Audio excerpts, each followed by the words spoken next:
पांडवेश्वर के बहुला में भाजपा नेता जितेंद्र कुमार तिवारी ने चुनाव गिनती के एक दिन पहले पहुंचकर क्षेत्र के मतदाताओं के प्रति आभार व्यक्त किया।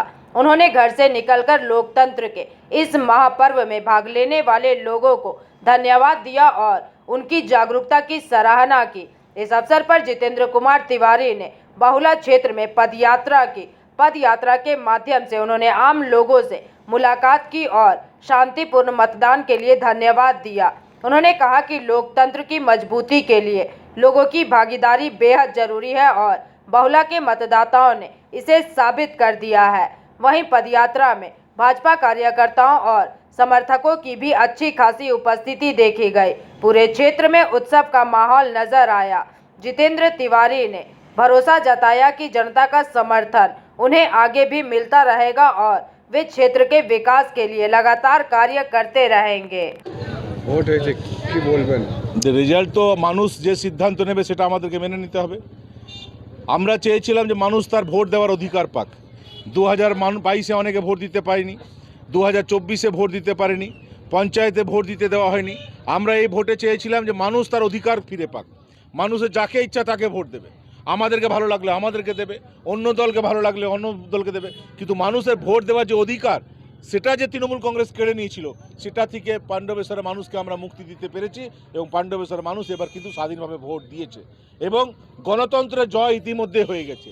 দলীয়ভাবে কার জয় হবে কার পরাজয় হবে তার জন্য আমাদেরকে কাল অবধি অপেক্ষা করতে হবে, কিন্তু গণতন্ত্রের জয় গত 23 তারিখে হয়ে গেছে। তার জন্য আমরা পাণ্ডবেশ্বরের মানুষকে আজ ধন্যবাদ দেওয়ার জন্য এসেছি। এই নির্বাচন কমিশনারের ভূমিকা নিয়ে কি বলবেন? দেখুন, সমস্ত মানুষ খুশি, সমস্ত মানুষ খুশি।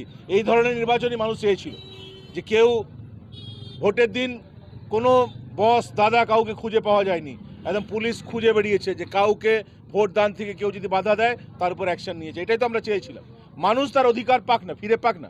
যে যাকে ভোট দেবে দেবে, যে জিতবে জিতবে, যে পরাজিত হবে হবে, কিন্তু মানুষ এই অধিকারটা কেন কেড়ে নেবে?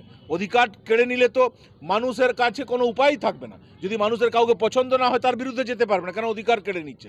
তো এই যে অধিকার ফিরিয়ে দেওয়ার যে লড়াই ছিল সেই লড়াইয়ে ইতিমধ্যে পাণ্ডবেশ্বরের মানুষ জিতেছে, তার জন্য আমরা তাদেরকে অভিনন্দন জানালাম। কিন্তু দাদা, তৃণমূলের যে কুণাল ঘোষ রয়েছে তিনি বলছেন যে নির্বাচন কমিশন ফেল করেছেন, কারণ যে ফলতা জায়গা রয়েছে বিধানসভা সেই জায়গায় তিনবার ভোট করাতে হচ্ছে। প্রত্যেক বছরই নির্বাচনের আগে 20 জন 25 জন 30 জন মারা যেত, অনেকের বোমাতে হাত উড়ে যেত, অনেকের রক্ত ঝরে যেত। এবছর কেউ মারা যায়নি, কারো রক্ত ঝরেনি। এটাকে যদি কেউ ফেল বলে তাহলে আমি কি বলবো? তাহলে ওনার রক্ত দেখতে ভালো লাগে, ওনাদের ডেড বডি দেখতে ভালো লাগে। নির্বাচনের সময় যাদের ডেড বডি দেখতে ভালো লাগে তারা বলবে যে এই নির্বাচন ভালো হয়নি, আর নির্বাচন শান্তিপূর্ণ নির্বাচন যাদের ভালো লাগে তারা বলবে এই নির্বাচন ভালো হয়েছে। मंथन पासवान की रिपोर्ट, PVTV न्यूज़।